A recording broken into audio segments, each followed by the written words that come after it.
So welcome back, friends. This is Sagar Rajadhiran Kumar with you to guide you, to stimulate you, to encourage you, to make you understand the concepts and fundamental theories of capital structures. So let's start. Today we'll discuss the theories of capital structure.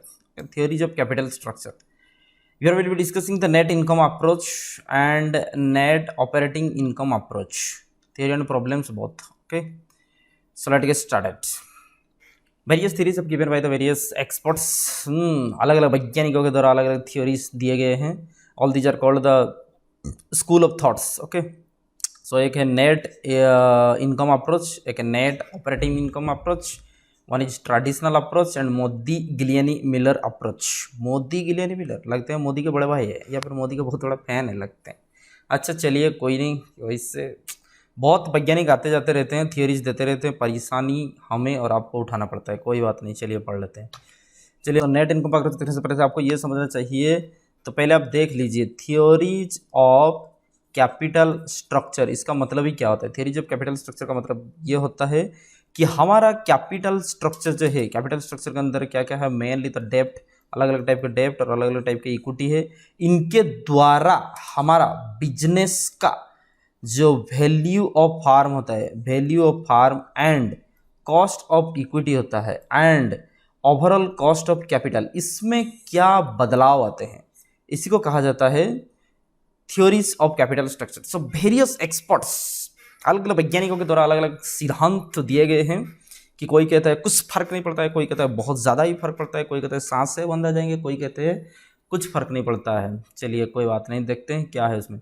Net income approach, according to this approach, ये approach के सिद्धांतों के अनुसार ये कहा जाता है अब डेप्ट की प्रोपोर्शन आपकी कैपिटल स्ट्रक्चर में जैसे ही ऐड करते जाओगे, आपकी फॉर्म की जो वैल्यू है वो बढ़ जाएगा।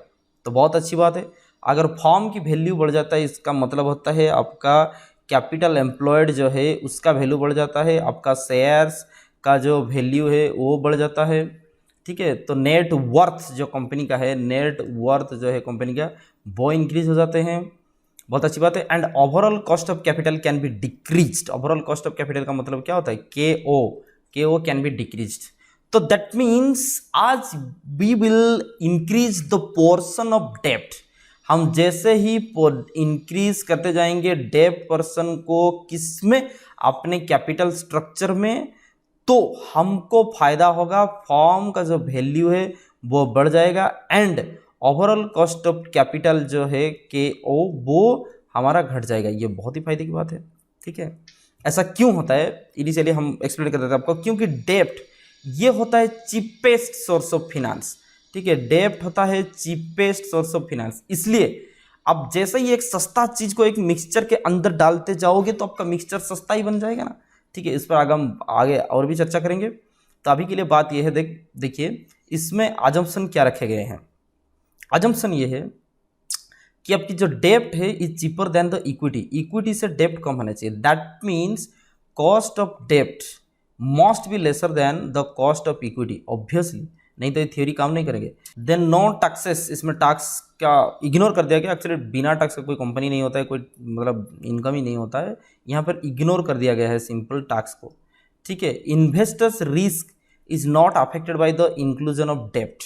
एक्चुअली इसका मतलब ये अजम्पशन का मतलब क्या होता है? देखिए अब जैसे ही अपने कैपिटल स्ट्रक्चर के अंदर डेप्ट को इंक्लूड अप करते जाएंगे, ज़्यादा डेप्ट वहाँ इंक्लूड करते जाएंगे, फिर भी इन्वेस्टर्स जो रिस्क है, इन्वेस्टर्स रिस्क क्यों इनडायरेक्ट लाइनें लिखा करते हो यार? शेयर होल्डर्स का जो रिस्क एक्सपेक्टेशन है उसमें कुछ भी बदलाव नहीं आएंगे, उसमें कुछ भी बदलाव नहीं आएंगे, यही मतलब है। लेकिन प्रैक्टिकली ऐसा होता नहीं है। जैसे जैसे आप डेप्ट ज़्यादा बढ़ाते जाओगे, डेप्ट बहुत ही ज़्यादा बढ़ाते जाओगे, तो फॉर्म में रिस्क बढ़ जाता है, और जैसे जैसे रिस्क बढ़ जाता है इक्विटी शेयर होल्डर्स का भी एक्सपेक्टेशन बढ़ जाता है। That means cost of equity भी बढ़ जाएगा। बट अजम्पशन रखे गए हैं, हर एक थ्योरी के कुछ अजम्पशन होते हैं, उस अजम्पशन के हिसाब से हमको चलना होगा। तो आइए चलिए देखिए क्या कहता है। तो नेट इनकम अप्रोच का फैक्टर्स क्या है, वो कैसे काम करते हैं? जैसे कि हम इनिशियली डिस्कस किए कि आपकी कैपिटल स्ट्रक्चर में मान लीजिए दो चीज़ें हैं, डेप्ट और इक्विटी। ये थ्योरी कह रहा है अब जैसे जैसे डेप्ट को बढ़ाते जाएंगे, इक्विटी की बात नहीं कर रहे, जैसे जैसे आप डेप्ट को बढ़ाते जाएंगे, तो क्योंकि डेप्ट वो होता है चीपेस्ट सोर्स ऑफ फिनांस होता है, तो आपकी फॉर्म वैल्यू ऑफ फॉर्म बढ़ जाएगा और ओवरऑल कॉस्ट ऑफ कैपिटल जो है वो मिनिमम हो जाएगा। ये थ्योरी है बस, उसमें क्या। तो ये क्यों होता है, वो कौन सी फैक्टर से जिसके वजह से ये काम करता है, देखिए चलिए देखिए। तो इसमें ऐसा क्यों होता है, क्योंकि डेप्ट is the less expensive and ये कैपिटल स्ट्रक्चर में एक प्रोपोर्शन में बढ़ जाता है, that's why overall cost of capital कम हो जाता है। क्योंकि मान लीजिए हम छोटा सा एग्जांपल यहाँ पर लगाते हैं आपको, क्योंकि यहाँ पर डेप्ट सस्ता है और डेप्ट लेस एक्सपेंसिव है और कैपिटल स्ट्रक्चर में बढ़ जाता है, तो ओवरऑल कॉस्ट ऑफ कैपिटल कम होना ही है, क्योंकि सस्ता चीज़ जब मिक्सचर में बढ़ जाता है तो मिक्सचर का दाम कम होना ही है। तो डेप्ट क्योंकि चीप है तो लेस रिस्कियर भी है, ठीक है। Then overall cost of capital भी ये अफेक्ट करता है, क्योंकि डेप्ट आपको कैपिटल स्ट्रक्चर में डेप्ट और इक्विटी बोथ हैं, डेप्ट और इक्विटी बोथ हैं। अगर डेप्ट सस्ता हो जाता है तो डेप्ट और इक्विटी में ही अफेक्ट हो करके कॉस्ट ऑफ ओवरऑल कैपिटल निकाला जाता है, दैट्स वाई अगर डेप्ट हो गए कम, डेप्ट सस्ता में आ गए तो आपका ओवरऑल कॉस्ट ऑफ कैपिटल भी कम हो जाएंगे। ये था उनके सर फैक्टर्स। आगे चलिए, तो यहाँ पर समझने वाले बात, let me try to understand with the help of the chart. Okay, net operative income का चार्ट को आप देखिए, इसमें क्या था। First of all this is cost of डेप्ट and this is cost of equity. क्योंकि कॉस्ट ऑफ डेप्ट एक्चुअली कम होता है, कॉस्ट ऑफ इक्विटी ज़्यादा होता है, इसलिए कॉस्ट ऑफ इक्विटी का ग्राफ ऊपर है, कॉस्ट ऑफ डेप्ट का जो ग्राफ है वो नीचे है। नाउ कॉस्ट ऑफ डेप्ट रिमेन्स कांस्टेंट, ये देखिए कॉस्ट ऑफ डेप्ट रिमेन्स कांस्टेंट। ओके, क्योंकि आपको पता ही है कॉस्ट ऑफ डेप्ट क्या होता है कि फिक्स्ड होता है, डिबेंचर्स का इंटरेस्ट रेट हमेशा फिक्स होता है, बैंक का इंटरेस्ट रेट हमेशा फिक्स होता है, ठीक है। और कॉस्ट ऑफ इक्विटी यहाँ पर हालांकि फिक्स नहीं होते हैं, कॉस्ट ऑफ इक्विटी फिक्स नहीं होता है, लेकिन हमारे अजम्पशंस के हिसाब से हम फिर से आपको दिखा देते हैं।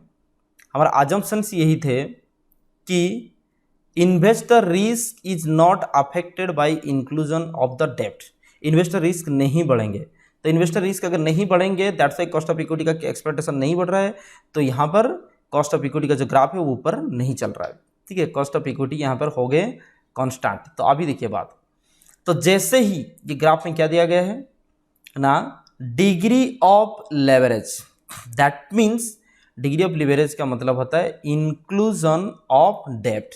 लिवरेज हम किसे कहते हैं, जब भी फॉर्म में डेप्ट का एग्जिस्टेंस होता है उसको लीवर्ड फॉर्म कहा जाता है। और डिग्री ऑफ लिवरेज का मतलब है जिस हिसाब से हम डेप्ट की प्रोपोर्शन को बढ़ाते जाएंगे उस हिसाब से फॉर्म का रिएक्शन क्या होगा, रेस्पॉन्स क्या होगा, हम वही देख रहे हैं। तो यहाँ पर देखा जाएगा आपको इंक्रीमेंट ऑफ द डेप्ट, समझ जाओ। यहाँ पर क्या है, कॉस्ट ऑफ कैपिटल, तो यहाँ पर हमको देखने को मिल जाएगा cost of capital. Okay, that means various types of cost of capital. तो कॉस्ट ऑफ डेप्ट is the fix, cost of equity यहाँ पर फिक्स तो नहीं होते हैं, पर मतलब कांस्टेंट रेस्पॉन्स दे रहे हैं। तो अभी देखिए ये है overall cost of capital. Overall cost of capital क्यों ऐसा हुआ, क्योंकि जैसे जैसे जैसे जैसे आपकी डेप्ट इंक्रीमेंट होता गया, डेप्ट इंक्रीमेंट होता गया, तो ओवरऑल कॉस्ट ऑफ कैपिटल जो है, ओवरऑल कॉस्ट ऑफ कैपिटल जो है आपकी डाउनफॉल रहेगा। क्योंकि आपकी कैपिटल स्ट्रक्चर में जैसे ही आप सस्ता पर्सन को बढ़ाते जा रहे हो एंड कॉस्ट ऑफ इक्विटी जो है वो कांस्टेंट है, दैट मीन्स एक्सपेंसिव मटेरियल जो है वो नहीं बढ़ रहा है, सस्ता पर्सन को बढ़ाते जा रहे हो, तो overall cost of capital obviously नीचे आएगा। तो ये overall cost of capital is downfalling. इसको एग्जांपल में हम आपको समझाते हैं। देखिए इसको एग्जांपल में समझाते हैं।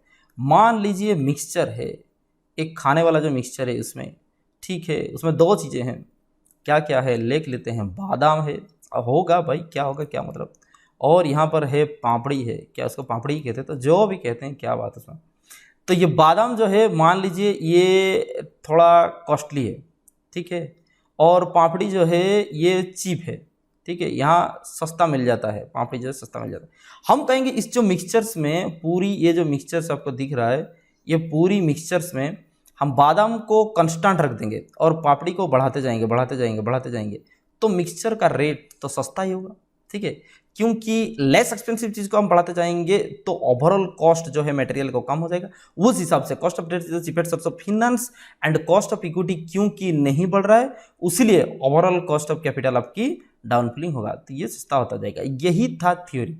तो ओवरऑल कॉस्ट ऑफ कैपिटल भी कम हो जाएगा और वैल्यू ऑफ फार्म आपकी बढ़ जाएगा, क्योंकि कॉस्ट ऑफ कैपिटल कम हो गया तो आपको मुनाफा ज़्यादा जाएगा, तो वैल्यू ऑफ फार्म जो है आपकी नेटवर्थ जो है बिजनेस की बढ़ जाएगा। ठीक है, तो चलिए इस थ्योरी के हिसाब से वैल्यू ऑफ फार्म को आप कैसे निकालोगे। Value of firm major factor हो गया, इसको हम कैसे निकालेंगे, तो वैल्यू ऑफ फार्म यहाँ हो जाएगा V equal to S plus D. ये क्या चीज़ होता है ये तो आपको पता चल ही गया, ये वैल्यू ऑफ फार्म होता है। एस का मतलब होता है market value, market value of share holders, ये market value of share holders है। और जो डी का मतलब होता है एक्चुअली मार्केट वैल्यू ऑफ डेप्ट। वैसे तो डेप्ट का मार्केट वैल्यू ज़्यादा फ्लक्चुएट होता नहीं है, फिर भी इसे मार्केट वैल्यू डेप्ट लिखा जाता है। ठीक है, नेक्स्ट टू इट, तो अगर वैल्यू ऑफ फार्म आप ऐसे निकालोगे, नेक्स्ट टू इट डेप्ट तो आपको दिया होगा, वैल्यू ऑफ शेयर होल्डर्स आप कैसे निकालोगे, तो वैल्यू ऑफ शेयर होल्डर्स क्या होगा, देखिए profit available for equity share holders, जितना भी आपके प्रॉफिट अवेलेबल होंगे, तो earnings available for equity share holders, equity share holders divided by earnings available for equity share holders divided by equity capitalisation rate, equity capitalisation rate. That means आप कोई भी चीज़ का जो वैल्यू निकालते हो वो कैसे निकलता है, आपको बेनिफिट क्या मिल रहा है डिवाइडेड बाई आपकी रेट क्या है, अर्निंग रेट क्या है। तो equity available for profit available for equity seller जो भी होंगे divided by equity capitalisation rate, ये तो हो गए। नेक्स्ट टू इट, आपको ओवरऑल कॉस्ट ऑफ कैपिटल कैसे निकालोगे। ठीक है, ओवरऑल कॉस्ट ऑफ कैपिटल, तो देखिए कोई भी चीज़ का कॉस्ट कैसे निकालते हो, जो भी बेनिफिट्स, जो भी कमाई होता है डिवाइडेड बाई उसका जो भी वैल्यू होता है, तो earning before interest and tax divided by value of the firm. ऐसा क्यों हुआ, क्योंकि कॉस्ट ऑफ ओवरऑल कैपिटल का मतलब होता है ये पूरा फार्म की बात हो गया, तो पूरा फार्म की बात हो गया, इसलिए यहाँ पर पूरा फार्म की कमाई का क्या मतलब होता है, earning before interest and tax, पूरा फार्म की कमाई डिवाइडेड बाई द फार्म का वैल्यू। तो earning before interest and tax and divided by value of the firm कर दोगे तो कॉस्ट ऑफ ओवरऑल कैपिटल निकल जाएंगे। तो यहाँ पर देखने को ये मिलेगा कि प्रैक्टिकल प्रॉब्लम्स में वैल्यू ऑफ फार्म जो है वो आपका इंक्रीज होगा and overall cost of capital जो है डिक्रीज होगा, which is the favourable condition scenario for the business. Let's solve a problem. देख लेते हैं ये वाला क्वेश्चन में क्या है। A company is expecting an annual earning before interest and tax, that means सीधी बात है EBIT दिया हुआ है 5 लाख रुपया का। The company's capital structure includes 12% debentures of ₹15 lakh. The cost of equity और capitalization rate is 60%, that means इसी रेट में हमको कैपिटलाइज करना है। You are required to calculate the value of the firm, that means कि हमें यहाँ पूछ रखा है वैल्यू ऑफ द फार्म कितना and the overall cost of capital, and वो पूछ रहे ओवरऑल कॉस्ट ऑफ कैपिटल होगा कितना, यही बात है। एंड नेक्स्ट वीक बी में भी कुछ दिया हुआ है, उसको बाद में देखेंगे, पहले इतना तक हम चलिए कोशिश करते हैं। चलिए सबसे पहले लिख दीजिए, value of firm. Value of firm कैसे निकलता है, market value of the share holders plus डेप्ट। तो यहाँ पर आपको देखने को मिल जाएगा डेप्ट का वैल्यू कितना होगा, तो वो तो दिया होगा ही, लेकिन शेयर होल्डर्स का वैल्यू आपको पता नहीं है, लेकिन आपको शेयर होल्डर्स का वैल्यू पता नहीं है तो शेयर होल्डर्स वैल्यू पैसे पहले आपको निकालना होगा। चलिए देखते हैं। तो सवाल के हिसाब से EBIT कितने दिए हुए थे पहले देख लीजिए, earning before interest and taxes. ठीक है, अर्निंग बिफोर इंटरेस्ट दिए हुए थे 5 लाख। चलिए लिख दीजिए, earning before interest and tax है 5 लाख। उसमें से आपको पता है ही इंटरेस्ट एंड टैक्स से पहले दिया होता, तो सबसे पहले क्या माइनस हो जाएंगे, इंटरेस्ट। तो इंटरेस्ट देखिए कितना माइनस हो जाएंगे उसमें से, तो 15 लाख आपका डिवेंचर्स के ऊपर 12%। तो यहाँ पर देख लीजिए 15 लाख डिवेंचर से इंटू 12%, सो 15 लाख 12%, 15 लाख इंटू 12%, 1,80,000। तो यहाँ पर आ गए आपको 1,80,000। ठीक है, सो -5 लाख इक्वल टू 3,20,000, रिमेनिंग है 3,20,000। दैट मीन्स कि इतने अब बचे हैं इक्विटी शेयर होल्डर्स के लिए। तो ये देखिए earnings for equity share holders के लिए बेचारों के लिए अब सिर्फ इतना ही बचा है, 3,20,000। तो एक शेयर होल्डर्स वैल्यू कैसे निकलेगा, इक्विटी शेयर होल्डर्स वैल्यू सुनिए, हमेशा आपको जितना बेनिफिट मिल रहा है डिवाइडेड बाई आपकी रेट। तो 3,20,000 उनका कमाई है इक्विटी शेयर होल्डर वालों का, डिवाइडेड बाई देखते हैं उनका रेट कितना है, कैपिटलाइजेशन रेट इज 16%। तो 16% की रेट पे उनको मिल रहा है। तो 3,20,000 डिवाइडेड बाई 16%, 3,20,000 डिवाइडेड बाई 16%। तो ये हो गए आपकी वैल्यू जो है, उनकी जो वैल्यू है वो आ गया 20 लाख। ठीक है, आप यहाँ पे देखिए 3,20,000, यहाँ पर देखिए जो 3,20,000 लिखा हुआ डिवाइड बाई 16% पे इंटू 100/16 लिखने का जरूरत नहीं, आप सीधा लिख दोगे डिवाइड बाई 16%, एग्जामिनर को समझ में आता है। चलिए अब देखिए वैल्यू ऑफ फार्म कितना होने वाला है।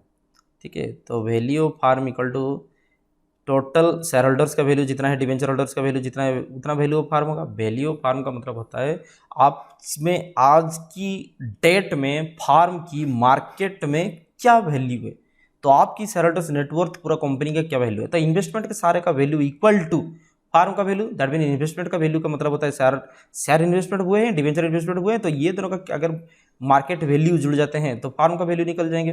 तो यहाँ पर शेयर होल्डर्स का वैल्यू निकल करके आते हैं 20 लाख प्लस डेप्ट का जो वैल्यू था वो पहले से ही था डेप्ट 15 लाख, इसका मार्केट वैल्यू ज़्यादा कुछ फर्क पड़ता नहीं है। ठीक है, तो टोटल में हो गया कुल मिला के 35 लाख। तो 35 लाख यहाँ पर हाँ है हमारे वैल्यू ऑफ द फार्म। ना हमको निकालना होगा अभी overall cost of the capital. जहाँ पर कॉस्ट की बात होता है, ओवरऑल कॉस्ट ऑफ कैपिटल कैसे निकलेगा देखिए। तो overall cost of capital firm कितना कमा लेता है, ठीक है, डिवाइडेड बाई फार्म कितना कमा लेता है डिवाइडेड बाई फार्म का वैल्यू क्या है। तो फार्म कितना कमा लेता है का मतलब हो गया EBIT, दैट मीन्स 5 लाख।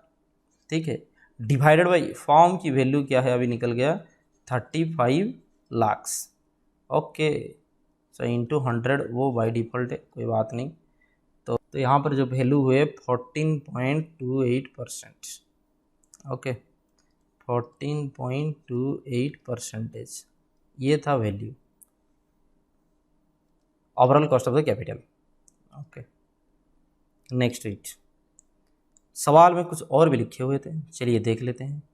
तो नेक्स्ट रीड बीट बी में लिखा हुआ if the firm decide to raise further 10 lakh by the issue of debentures, तो उसको और भी चाहिए फर्दर 10 लाख, और भी चाहिए 10 लाख रुपया। क्या चाहिए, by the issue of debentures, that means कि डेप्ट बढ़ गए, and to use the proceeds thereof to redeem the equity share holders. ओ, तो उसमें से इक्विटी शेयर होल्डर्स को वापसी कर दिया जाएगा उतने का। What shall be the value of the firm, फिर से पूछा, फिर से वैल्यू ऑफ फार्म क्या होगा, and overall capitalization rate according to net income approach, overall capitalization rate आपकी क्या आ जाएंगे। यही था सवाल अभी तक, चलिए देखते हैं। तो जैसे कि आप थ्योरी पढ़े, नेट इनकम अप्रोच की थ्योरी के हिसाब से आपकी डिवेंचर्स का प्रोपोर्शन जब भी कैपिटल स्ट्रक्चर में बहुत ही ज़्यादा बढ़ जाएंगे तो वैल्यू ऑफ फार्म जो है वो बढ़ना चाहिए, वैल्यू ऑफ फार्म जो है वो बढ़ना चाहिए, and overall cost of the capital जो है वो कम होना चाहिए। चलिए इफेक्ट देखते हैं क्या हो रहा है। तो बीट बी यहाँ पर हम लिख देते हैं बीट बी।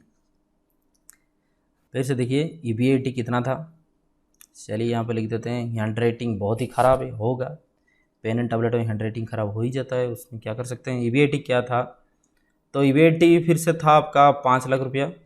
ठीक है, EBIT फिर से लिख देते हैं 5 लाख रुपया। चलिए लेस, सबसे पहले earning before interest and tax, तो सबसे पहले इंटरेस्ट हटा दो। हम क्या निकाल रहे हैं आपको वही देखना होगा, टारगेट क्या है, हम निकाल रहे हैं शेयर होल्डर्स फंड्स फिर से। तो इंटरेस्ट पहले सबसे पहले हटा दीजिए, तो अभी इंटरेस्ट कितना बन जाएगा, यहाँ पर देखिए। पहले तो आपको था जो डेप्ट था 15 लाख, अभी फिर से आपके पास डेप्ट आ गया 10 लाख, तो 25 लाख फिर से डेप्ट आगे, वो भी 12% के हिसाब से, तो उस हिसाब से लगा। तो इंटरेस्ट कितना हो जाएंगे, 25 लाख इंटू 12%, ठीक है। तो 25 लाख इंटू 12% कितना होता है, 25 लाख इंटू 12%, 3 लाख, तो 3 लाख होते हैं। यहाँ पर 3 लाख आप लिख दीजिए। हाँ, अब वही करो, आप तो हो ही जेरॉक्स मशीन, स्कैनर, पूरा कॉपी कर दो, कोई बात नहीं, ठीक है। और तो पूछते तो शक्लें देख रहे भाई, तुम देखते ही रह जाओगे ज़िंदगी में, शक्लें बहुत ख़राब है, देखने से क्या होगा, वेबकैम में और भी ख़राब आ रहा है, ठीक है ना। अब please pick your pen, please pick your copy, okay, don't sit back and relax, just not enjoy. ये कोई प्रैंक वाला वीडियो नहीं है, ये कोई फनी वाला वीडियो नहीं है, ठीक है। हम टिकटॉक वर्सेस यूट्यूब नहीं कर रहे हैं, यहाँ पर आप हमको पढ़ा रहे हैं, ठीक है। कोरोना के चलते हालत आपकी ख़राब है, हमारा ख़राब है, ठीक है। तो पढ़ाई वढ़ाई करो, नहीं तो ज़िंदगी हो जाएगा आपकी ख़राब है, फिर और ज़्यादा हो जाएगा, ठीक है। चलिए, तो ये 5 लाख और माइनस 3 लाख, तो प्रॉफिट्स बचे हैं कितने, देखिए शेयर होल्डर्स के लिए।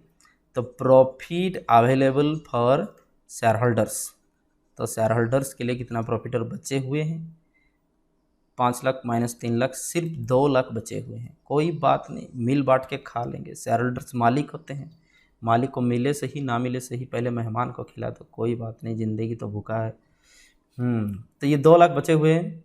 अभी देखो प्रॉफिट्स, शेयर होल्डर्स इतना प्रॉफिट बचे हैं, तो शेयर होल्डर्स का वैल्यू कितना हो गया, share holders value equal to S, जितना भी प्रॉफिट शेयर होल्डर को अवेलेबल है, profits available for shareholders, ठीक है, डिवाइडेड बाई उनका कैपिटलाइजेशन रेट, कैपिटलाइजेशन रेट उनका जितना भी होगा, कॉस्ट ऑफ इक्विटी हम लिख दिए, तो उतने हो जाएंगे उनका वैल्यू। कहने का मतलब है जितना उनको खाने को मिल रहा है और जिस रेट में, अगर हम उसी रेट में उनको कैपिटलाइज कर दें तो उनका वैल्यू आ जाता है, ठीक है। तो 2 लाख उनको खाने को मिल रहा है, तो किस रेट में, किस प्रतिशत से मिलना चाहिए था, 16% लिखा हुआ है, देख लीजिए 16%। तो चलिए फिर से 16% डिवाइडेड बाई 16% इक्वल टू कितने आ जाएंगे। कैलकुलेटर तो आपके पास होगा नहीं, बस हम कर रहे हैं, तो आप स्टार्ट हो जाओ जेरोक्स मशीन जितना सब कॉपी करने के लिए। 12,50,000, सो वेरीफाइड 12,50,000। तो अभी जो शेयर होल्डर्स का वैल्यू आ गए यहाँ पे 12,50,000। तो हमको अभी आगे करना क्या है, क्या करना है। कोरोना के टाइम में बहुत कुछ करना है, लेकिन कुछ कर ही नहीं सकते, तो कोरोना भी कुछ कर ही नहीं सकता। चलिए,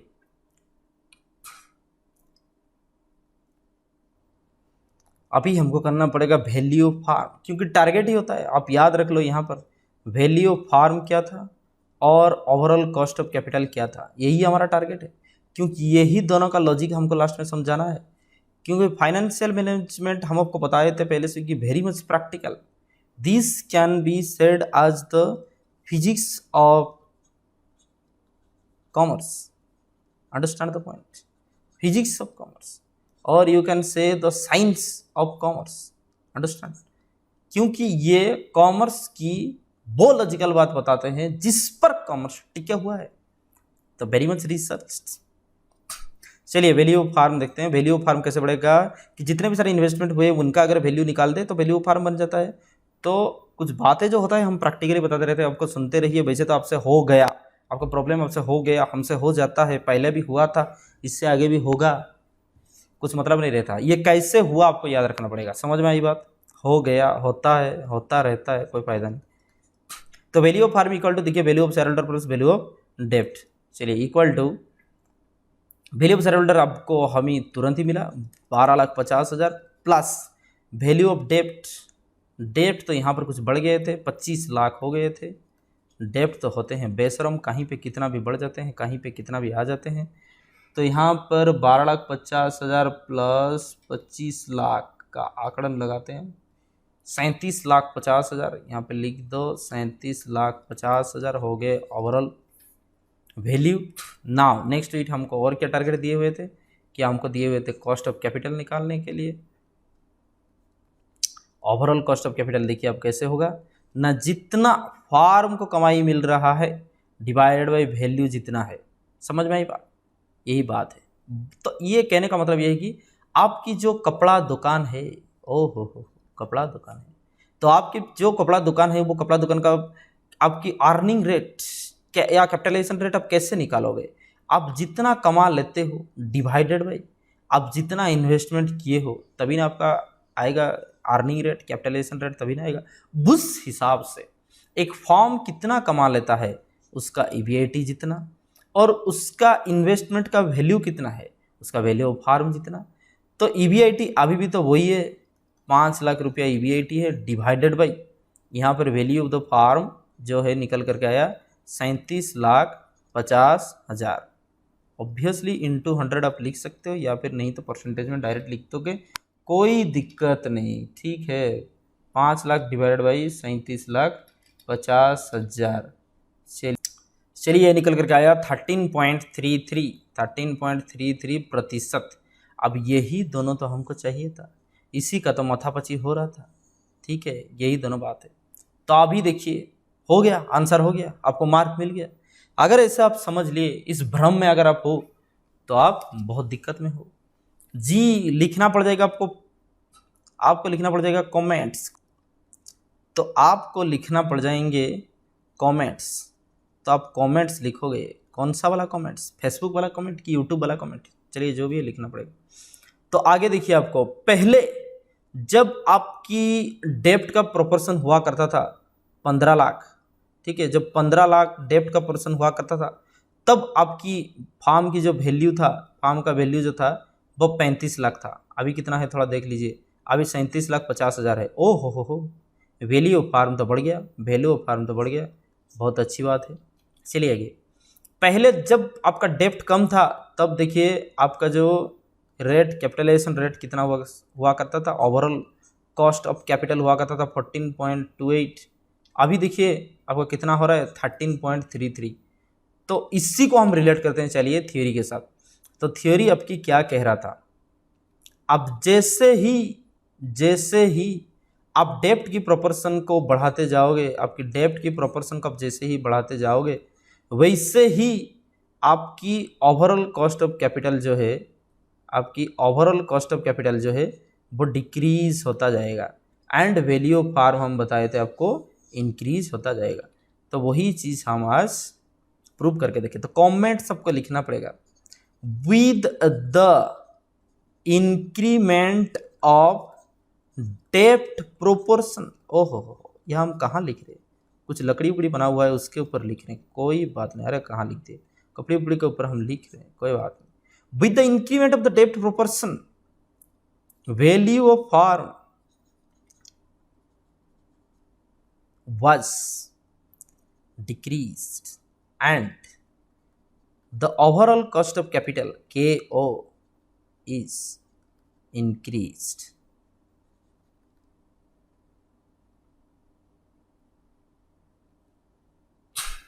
तो अब याद रखिए, फाइनेंशियल मैनेजमेंट हर एक आंसर के बाद आपको लिखने पड़ जाएंगे क्या, आपको लिखने पड़ जाएंगे comments. That means applying your brain what you have understood, what you have learned. ये एग्जामिनर आपको देखना चाहते हैं। तो यहाँ पर जैसे ही आप लिखते हो कमेंट्स वैसे ही आपको फुल मार्क्स मिल जाते हैं। This is the difference between the topper and loser. कुछ लोग कहते हैं हम तो बहुत अच्छे लिख करके बहुत ही ज़्यादा लिख दिए, फिर भी हमको क्यों ना मार्क मिला, फिर उसको क्यों मार्क मिल जाता है। वही तो बात है जो आपको बताते नहीं। चलिए आगे निकलते हैं। Next is net operating income approach. Net operating income approach, NOI. NOI क्या कहता है, फिर से एक वैज्ञानिक आ गए जिसका नाम है ड्यूरांड। ओह हो, क्या नाम है, अफ्रीका से है। तो ड्यूरांड जी ने बताया फिर से क्या चीज़ कि देखिए वैज्ञानिक आते रहते हैं, परेशानी हमें दे जाते हैं, खोज उनको मिलता है, हमको टेंशन दे जाते हैं, कोई बात नहीं, चलिए उसको झेल लेते हैं। तो ड्यूरांड जी का मतलब क्या है यहाँ पर देखिए, effect of leverage and value of firm. जो वैल्यू ऑफ फार्म है उस पर कैसे इफेक्ट करता है, ओवरऑल कॉस्ट ऑफ कैपिटल जो है उस पर कैसे इफेक्ट करता है, कैपिटलाइजेशन रेट है उस पर कैसे इफेक्ट करता है, यही दर्शाता है नेट ऑपरेटिंग इनकम अप्रोच। तो यहाँ पर क्या कह रहा है देखिए, वैल्यू ऑफ फार्म भी and overall cost of capital KO remains unchanged. यहाँ पर ध्यान से देखो, remains unchanged irrespective of change of capital structure. अरे जी ऐसा भी होता है, जी होता है। अब कैपिटल स्ट्रक्चर दैट मीन्स डेब्ट एंड इक्विटी का प्रोपोर्शन कुछ भी हो, 40-60, 50-50, 20-80, दैट मीन्स कुछ भी प्रोपोर्शन हो, कैसे भी प्रोपोर्शन हो, यहां पर ये सो कुछ भी प्रोपोर्शन हो, वैल्यू ऑफ फार्म जो है भी and cost of overall capital remains unchanged, कुछ भी फर्क नहीं पड़ता है। तो ये उनका विचार है। These are the various school of thoughts, so they have explained also, they have given the logic also, you have to understand.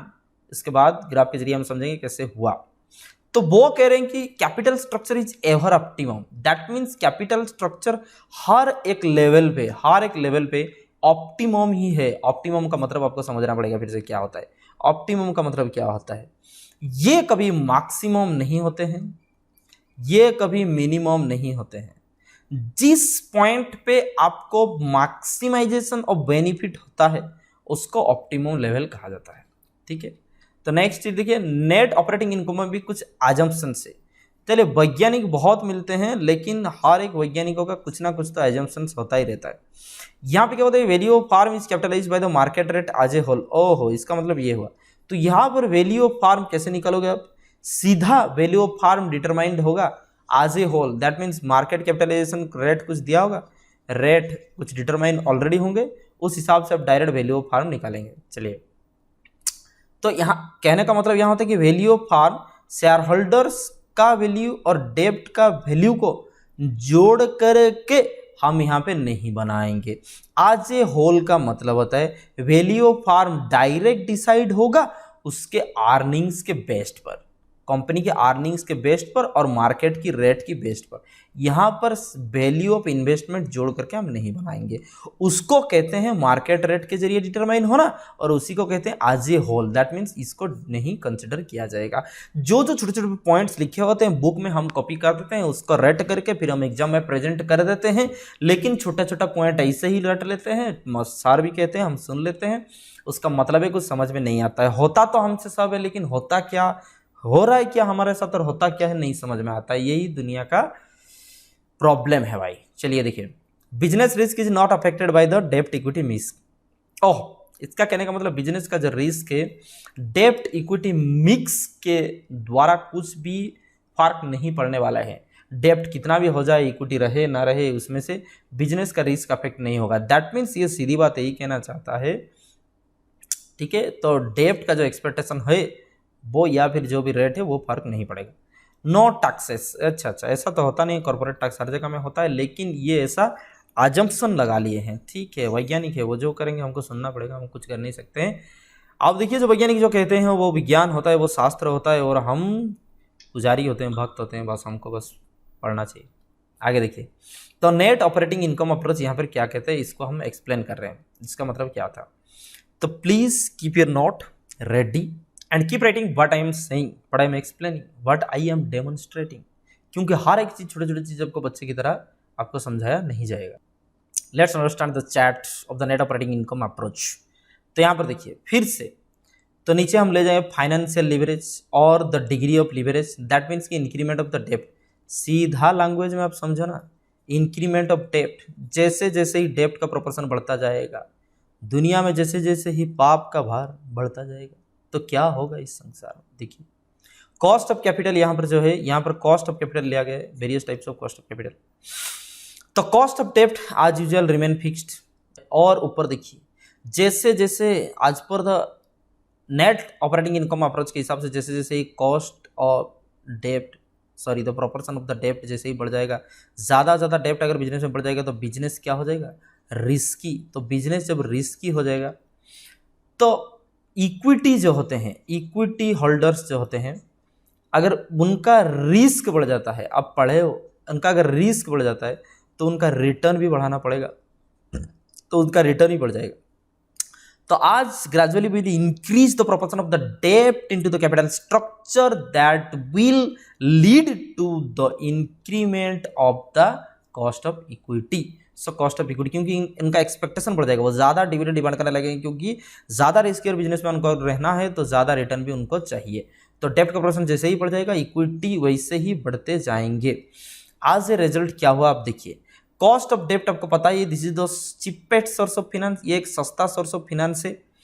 तो जैसे जैसे इक्विटी का प्रोपोर्शन, इक्विटी का रेट बढ़ जाएगा, यहां पर जैसे ही इक्विटी का एक्सपेक्टेशन, इक्विटी का रेट बढ़ जाएगा, लेकिन डेप्ट तो आपको पता ही चीपेस्ट सोर्स ऑफ फाइनेंस, वो एक तो डेप्ट जितना आप ज़्यादा लोगे वो कम से कम इंटरेस्ट रेट में मिल जाता है। सेकंड, इंटरेस्ट रेट के द्वारा यहाँ हमारा टैक्स सेविंग भी हो जाता है, ठीक है ना। यहाँ पर टैक्स इग्नोर किया गया है, फिर भी बता रहे हैं, ये एक तो बेनिफिट है, सेविंग होता जाता है। तो जितना इक्विटी का रेट बढ़ जाएगा उतना ही डेप्ट सस्ता होगा। तो इक्विटी का रेट का जो इन्फ्लेशन है, यहाँ पर जो इन्फ्लेशन है वो ये जो डिफ्लेशन है उसके वजह से ऑफसेट हो जाएगा। So due to the force of an expensive source of finance and a cheapest source of finance, ये दोनों का मिक्सचर में overall cost of capital constant रहेगा। बात वही, overall cost of capital constant रह जाएंगे। तो यही द मेन चीज नेट ऑपरेटिंग इनकम अप्रोच के द्वारा, ठीक है। आज will gradually inject the portion of the debt that will lead to increment of the cost of equity capital, because this will feel the business riskier, but the same increment cost of the equity will be offset by the cheapest source of finance of the debt. So with the contraction of, with the fight up, with the force of these two combination, the overall cost of capital will remain constant। ये constant रह जाएगा, इसीलिए constant रहता है, और value of farm को भी कोई फर्क नहीं पड़ने वाला है। लेकिन ये सेकंड वाला ग्राफ का क्या महत्व है, यहाँ पर वैज्ञानिक क्या कहते हैं, सर ये वाला ग्राफ तो कुछ बुक में है नहीं। देखिए संसार में बहुत कुछ है, बुक में तो है नहीं, वो अलग बात है। तो ये देखिए, हमेशा जो इक्विटी कॉस्ट होता है वो कांस्टेंट रेट पे ग्रो करेगा, ऐसा कोई बात ही नहीं है। ग्रेजुअली ये धीरे धीरे इंक्रीज करेगा, but after a certain level, क्योंकि डेप्ट का प्रोपोर्शन बहुत ही ज़्यादा बढ़ जाएगा तो इक्विटी बहुत ही ज़्यादा डिमांड करने लग जाएंगे। They will feel very much riskier, so and you know आज द रिटर्न, सो ज़्यादा डिमांड करने लग जाएंगे। तो यहाँ पर मैथमेटिकली क्या हुआ देखिए। तो देखिए नंबर 1, यहाँ पर वैल्यू ऑफ फार्म पहले निकालना होगा। तो वैल्यू ऑफ फार्म कैसे निकलता है आपको पता है, अर्निंग्स फॉर्म का जितना है that means EBIT divided by overall cost of the capital. तो यहाँ पर बात ये है ओवरऑल कॉस्ट ऑफ कैपिटल ये आपको दिए रहेंगे, ठीक है। EBIT तो दिया होता है। तो आपकी टारगेट क्या है, तो value of the share holders आपको निकालना होगा और द कॉस्ट ऑफ इक्विटी निकालना होगा। फिर कंपैरिजनली आपको प्रूव करना ये पड़ जाएगा कि कॉस्ट ऑफ इक्विटी बढ़ता जा रहा है and value of the firm same होता रहेगा, कांस्टेंट होता रहेगा। ये आज पर तो थियरी देख लीजिए, cost of the equity increase होता जा रहा है and value of the firm overall cost of capital आपका सेम हो रहा है। तो नंबर टू, तो यहाँ पर आपको शेयर होल्डर्स वैल्यू कैसे मिलेंगे, बहुत ईजी है। आपको जैसे पहले ही पता था कि value of the firm equal to value of the shares plus value of the डेप्ट। तो आपको अगर शेयर होल्डर्स वैल्यू चाहिए तो वैल्यू ऑफ फार्म से, ओवरऑल वैल्यू ऑफ फार्म से डेप्ट को हटा दो। नेक्स्ट नंबर 3, अभी आपको मिल जाएंगे कॉस्ट ऑफ इक्विटी आपको कैसे मिलना है ना, cost of equity equal to, यहाँ पर देखिए रट देते हो यार, जिंदगी पूरा रट देते हो, पूरा मैथमेटिक्स रट देते हो, कोई फायदा है। तो कॉस्ट ऑफ इक्विटी कैसे मिलने वाला है, इक्विटी शेयर होल्डर्स को जो भी फायदा मिलने वाले हैं divided by equity share holders का जो भी वैल्यू है। Understand the points. तो यही हो जाएगा कॉस्ट ऑफ इक्विटी। तो इक्विटी शेयर होल्डर्स वाले को क्या मिलने वाला है, इक्विटी शेयर होल्डर्स को क्या मिलने वाला है, जो बचा कुचा हुआ रहता है उसी वही मिलने वाला है। समझ में आई बात, हमारे तरह जिंदगी है उनका क्या करें। तो EBIT ये है overall profit of the company minus interest person, सिर्फ इसमें से हटा दो। क्यों इंटरेस्ट पर्सन डेप्ट वाले खा जाते हैं। तो जितना भी कंपनी का टोटल अर्निंग है उसमें से इंटरेस्ट हटा दो, ये मिलने वाला है उनको, डिवाइडेड बाई उनका जो वैल्यू है, उनका जो वैल्यू का मतलब क्या होता है, share holders value.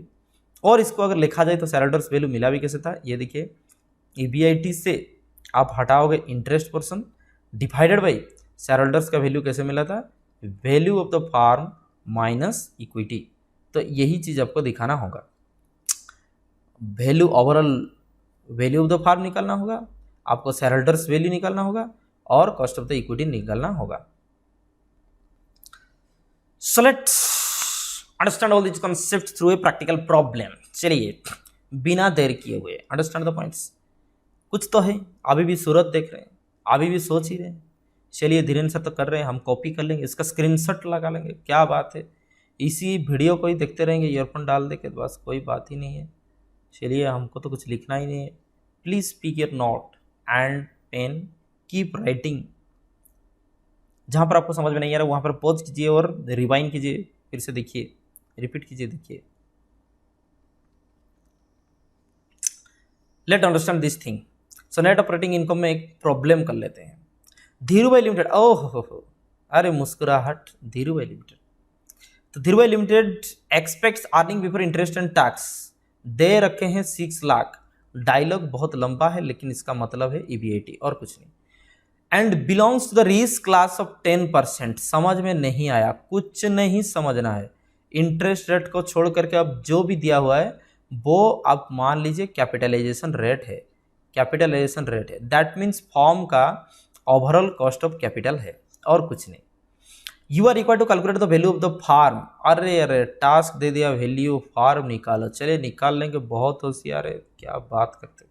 Cost of equity capital, cost of equity capital निकालोगे, दैट मीन्स KE निकालने के लिए बोल दिया। हाँ यही है ना, क्योंकि यहाँ पर वैल्यू ऑफ फार्म पहले निकल जाएगा और ओवरऑल कॉस्ट ऑफ कैपिटल दिया रखा है, तो यहाँ पर आपको कॉस्ट ऑफ इक्विटी निकालना होगा। पहले क्या होता था कि आपको कॉस्ट ऑफ इक्विटी पता था तो ओवरऑल कॉस्ट ऑफ कैपिटल निकाल रहे थे, अभी वाइस वर्सा। दोनों theory opposite to each other, nothing else.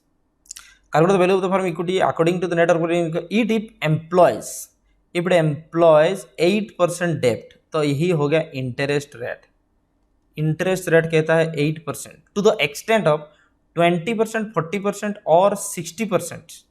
ये क्या है, of the total financial requirement 30 lakh. अरे ये चीज़, इसका मतलब ये है कि वो कह रहा है आपका टोटल फाइनेंशियल रिक्वायरमेंट है 30 लाख रुपीज़, उसमें से कभी 20% डेप्ट लिया जाएगा, कभी 40% डेप्ट लिया जाएगा, कभी 60% डेप्ट लिया जाएगा और 8% रेट के हिसाब से।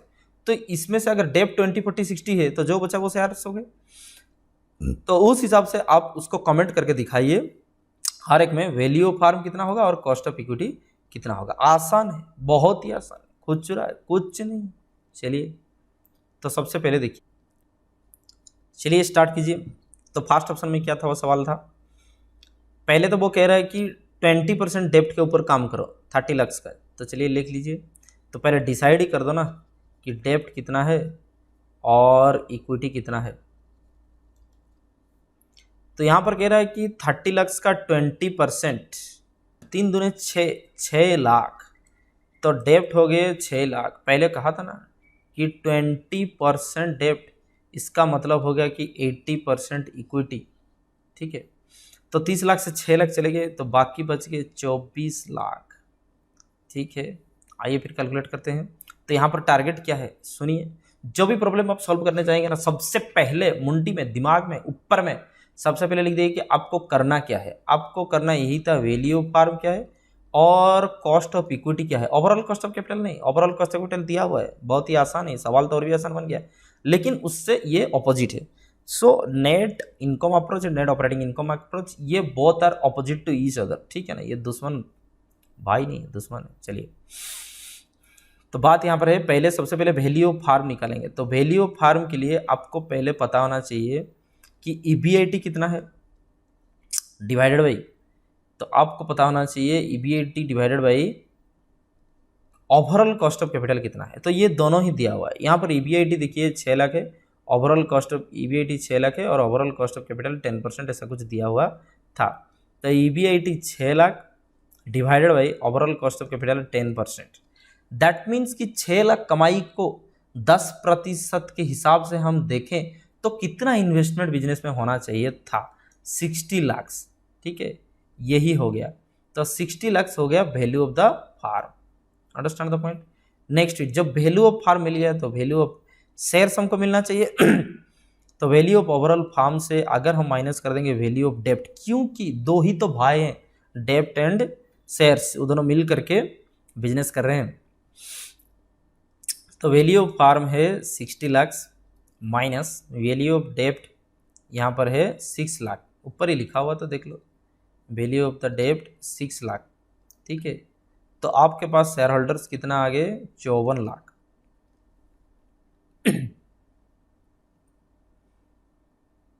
नेक्स्ट तो वैल्यू ऑफ ये शेयर होल्डर आपको मिल गए।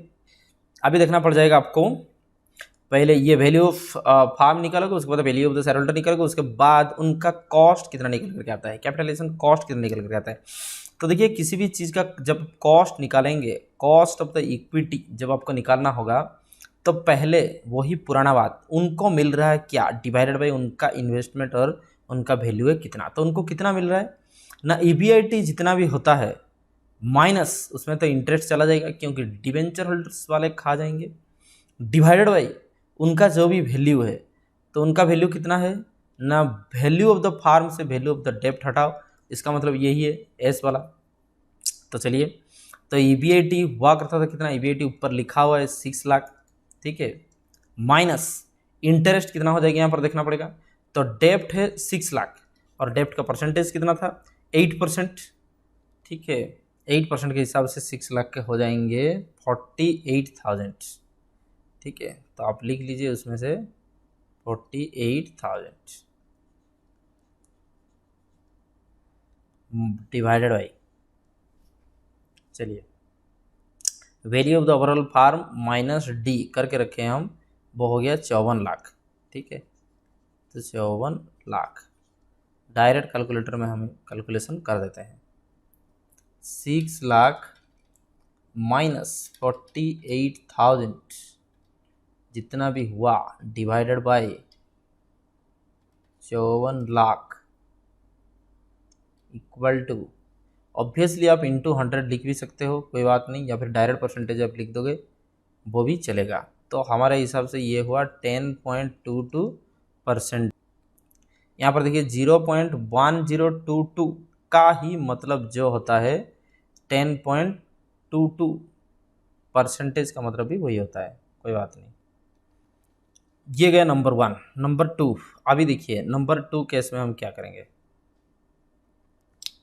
नंबर 2 उसमें से क्या था सवाल में फिर से वही कह रहा है कि 40% हमको काम करना होगा 40% डेप्ट के ऊपर से, ठीक है। चलिए तो यहाँ पर फिर से डिसाइड कर लेते हैं कि 40% जो है वो डेप्ट है और आपकी इसका मतलब 60% जो है वो इक्विटी है। तो डेप्ट कितने होंगे 30 लाख का 40% का मतलब होता है 12 लाख। तो इस हिसाब से आपकी इक्विटी हो गए 30 लाख माइनस 12 लाख हो गए 18 लाख, ये आपकी इक्विटी हो गए, ठीक है।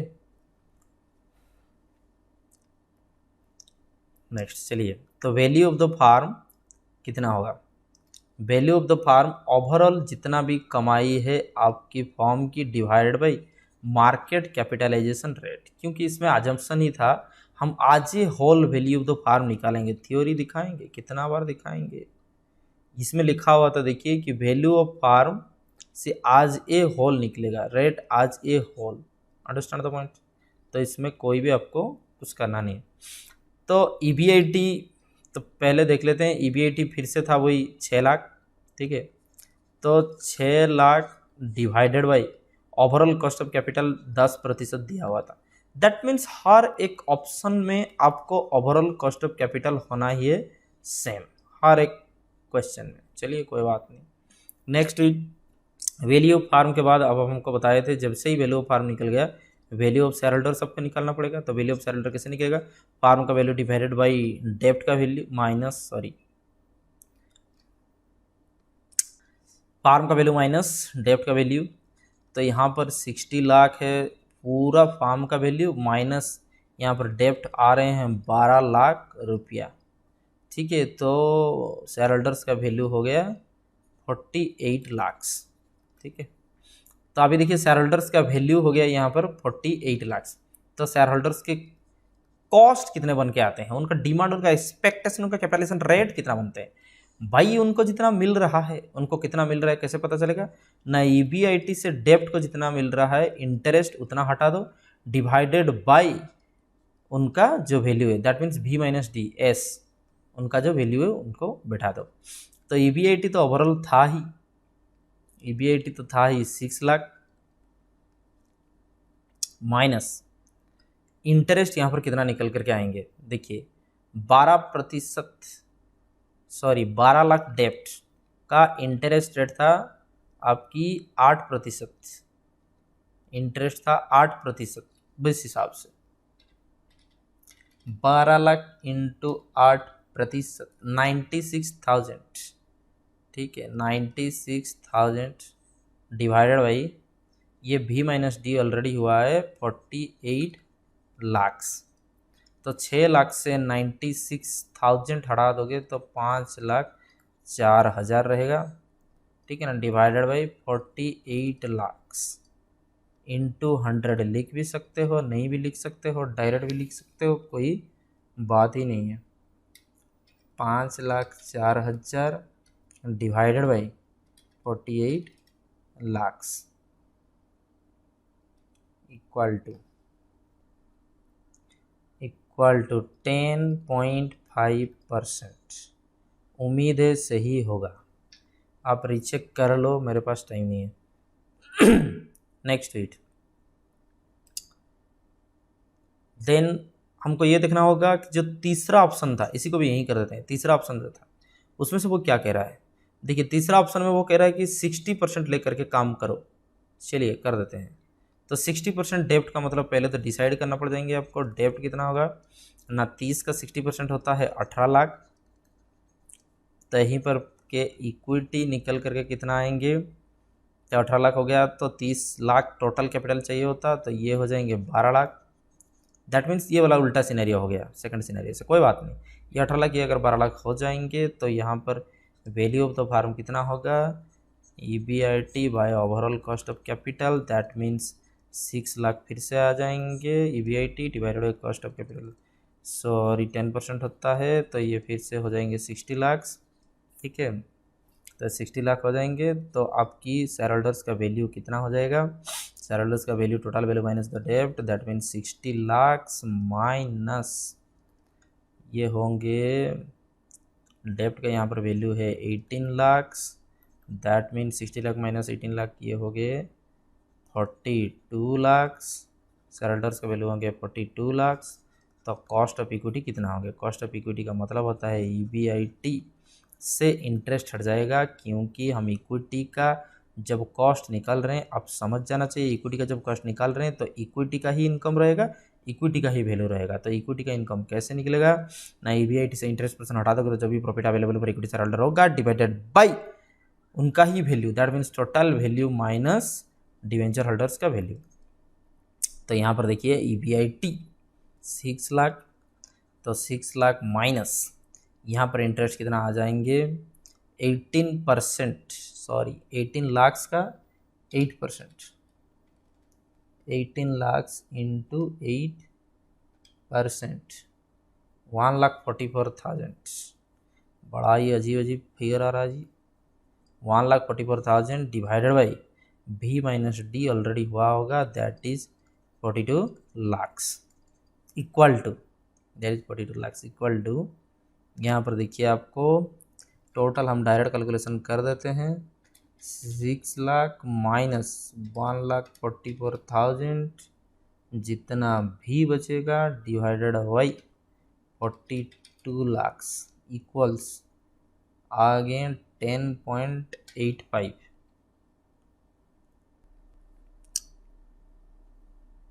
तो यहाँ पर आ गए 10.85%, तो ये हमारा चाहिए होगा और टोटल वैल्यू ये हमको चाहिए होगा। चलिए अब हमको देना पड़ जाएगा कमेंट, क्योंकि अच्छे बच्चे की तरह आप कमेंट नहीं देते हो तो अच्छे टीचर की तरह हम मार्क नहीं देते हैं, बात वही है और कुछ नहीं। तो फाइनेंशियल पर जो कमेंट ये तरह जरूरी पड़ जाएगा, क्योंकि आप यहाँ स्टडी कर रहे हो, एक थ्योरी था, एक थ्योरी के ऊपर आप यहाँ पर काम कर रहे हो। इस थ्योरी का मतलब क्या था पहले आप ध्यान से सुनिए। तो नेट ऑपरेटिंग इनकम अप्रोच कहता क्या है? नेट ऑपरेटिंग इनकम अप्रोच यही कहता है कि आपका डेब्ट और इक्विटी मिक्स जो भी हो, डेब्ट और इक्विटी मिक्स जो भी हो, वैल्यू ऑफ फार्म ये रहेगा अनचेंज्ड, और कॉस्ट ऑफ इक्विटी जो है, कॉस्ट ऑफ इक्विटी जो है ये इंक्रीज होता जाएगा। यही था इसमें story, cost of equity increase हो जाएगा। चलिए उसको देखते हैं हुआ कि नहीं। तो पहले देखिए, सबसे पहले ऑप्शन में जब डेब्ट सबसे कम था, डेब्ट 6 लाख जब डेब्ट था, तब ओवरऑल कॉस्ट ऑफ कैपिटल कितना था? 60 लाख। बाकी में देख लेते हैं, यहाँ भी देखो 60 लाख से, यहाँ भी देख लीजिए आप 60 लाख से। That means value of the firm remain unchanged. Understand the points? तो पहला कमेंट लिखो, comment with the increment of debt proportion, with the increment of the debt proportion, value of farm remains unchanged, that is 60 lakhs, but आगे देखो, आगे क्या बात हुआ? जैसे जैसे ही हम डेप्ट का प्रोपोर्शन को बढ़ाते गए, तो सबसे पहले था, अब कॉस्ट ऑफ द इक्विटी था 10.22, उसके बाद देखो कॉस्ट ऑफ द इक्विटी था 10.5, उसके बाद देखो कॉस्ट ऑफ इक्विटी 10.5, उसके बाद देखो 10.85। दैट मीन्स इंक्रीमेंट होता गया। सो फिर से कमेंट में लिखो कि with the proportion of remain unchanged but cost of equity increased accordingly, यही बात था। तो नेट इनकम अप्रोच यही कहता है कि वैल्यू ऑफ द फार्म आपका सेम रह जाएगा बट इंक्रीमेंट हो जाएगा कॉस्ट ऑफ इक्विटी में, यही था बरल। सो कीप स्टडिंग, ये कोरोना का कुछ छुट्टी नहीं है आपके लिए फाइनल ईयर एग्जाम से, तो एग्जाम में keep studying, keep growing yourself, ठीक है। तो आप ऐसे ही घूमते रहोगे तो कुछ नहीं होगा, इंटरनेट, यूट्यूब, ये सब टिकटॉक करते रहोगे तो कोई फ़ायदा नहीं है, ठीक है। तो आप लोग एग्ज़ाम की तैयारी करो, समझ में आई बात? बाकी जब छुट्टियां मना रहे हैं तो आप एग्ज़ाम की तैयारी करो, क्योंकि आपकी एग्जामिनर भी तैयारी कर रहे हैं, समझ में आई बात? ठीक है, चलिए। So lot of thanks for watching this video. So कोई भी क्वेरी हो तो आप पूछ सकते हो हमारे, ठीक है, फेसबुक पेज पे। ज़्यादातर के क्वेश्चन सवाल है हमको फेसबुक पेज में पूछा जाता है, तो आप फेसबुक पेज में पूछ लीजिए, यूट्यूब कमेंट में कोई मतलब ही नहीं रहता, ठीक है। चलिए, तो फेसबुक पेज में आप कमेंट पूछ सकते हो। fb.com धीरेन्द्र शर्मा तो स्मार्ट कॉमर्स विद्यार्थी का जो फेसबुक पेज है आप आ जाएगा। इंस्टाग्राम में फॉलो आप कर ही देते हो, कोई बात नहीं, और 2-4 फॉलो नहीं किए हैं तो ये हमारा इंस्टाग्राम है धीरेन्द्र_कॉमर्स, तो इसमें आप फॉलो कर देते हो, कोई बात नहीं। A lot of thanks to those corona virus helpers, those who have sacrificed their life for make us survive, those who are continuously fighting for the sake of the nation, those who are continuously dying for making us surviving. That's why a lot of thanks and a salute for the corona well workers. Lot of thanks. Jai Hind.